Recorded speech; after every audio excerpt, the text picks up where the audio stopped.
सोयाबीनची खरेदी झालेली नाही आहे. लोक ट्रॅक्टर घेऊन गाड्या घेऊन सोयाबीन केंद्राच्या बाहेर उभा आहेत. मुदतवाढ व्हावी का?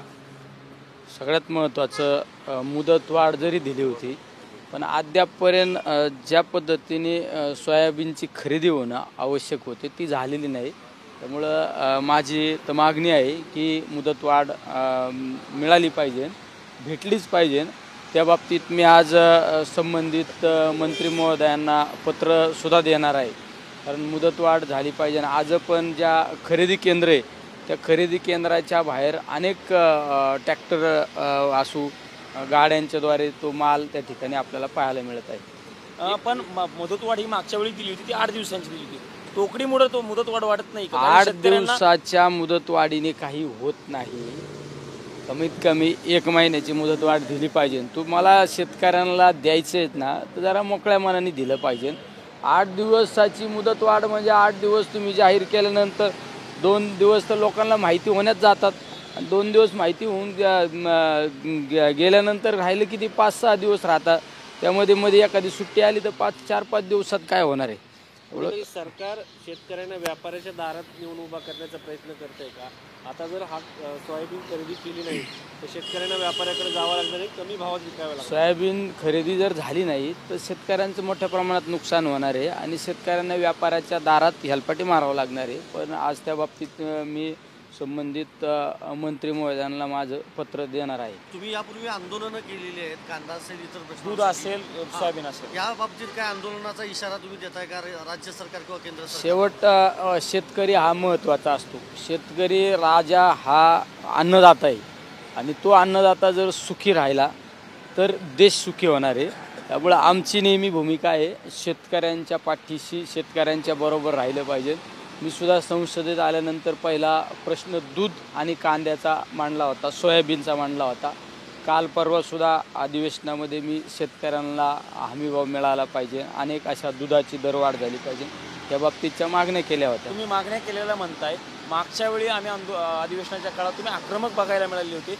यावेळी तुमचा आक्रमकपणा दिसत नाही. म्हणजे तुम्ही आंदोलन केलं होतं, यावेळी आंदोलन अशा पद्धतीचे काही दिसत नाही. कारण काय म्हणायचं? मुदतवाढ जर दिली नाही तर सोमवारी संसदेच्या दारात मी सुद्धा आंदोलन करणार आहे. एक महत्त्वाचा प्रश्न आहे कृषी साहित्य संदर्भातला. वादग्रस्त कृषी साहित्य खरेदी प्रकरणामध्ये तत्कालीन सचिवाला बाजूला करून मोठा भ्रष्टाचार झाला आहे.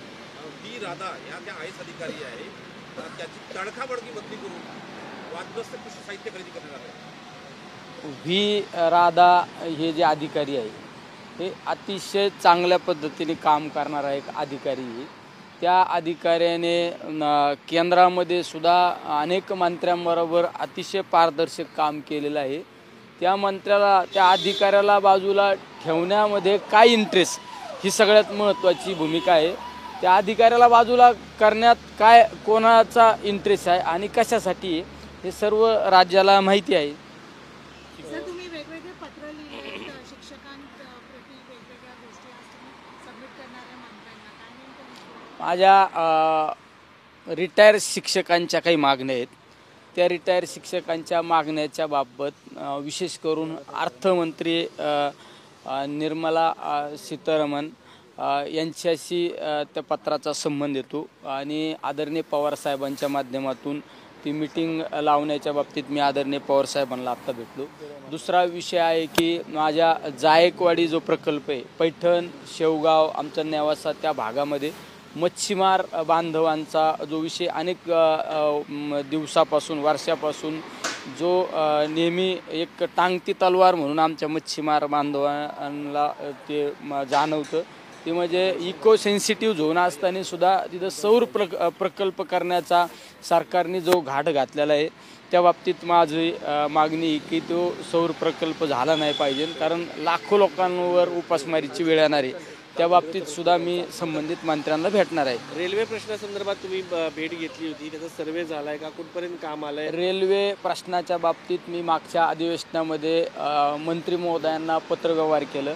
मी तसा खासदार झाल्यानंतर 2दा पत्रव्यवहार मंत्री महोदयांना केला की माझी मागणी सगळ्यात महत्त्वाची आहे. संभाजीनगर, त्यानंतर वाळुंज, आमचं देवगड, शिर्डी, शनी शिंगणापूर, त्याचबरोबरीने नगर, सुपा MIDC, रांजणगाव MIDC अशी आमची जी मागणी आणि पुन्हा ती मागणी होण्याच्या बाबत आम्ही सर आहे.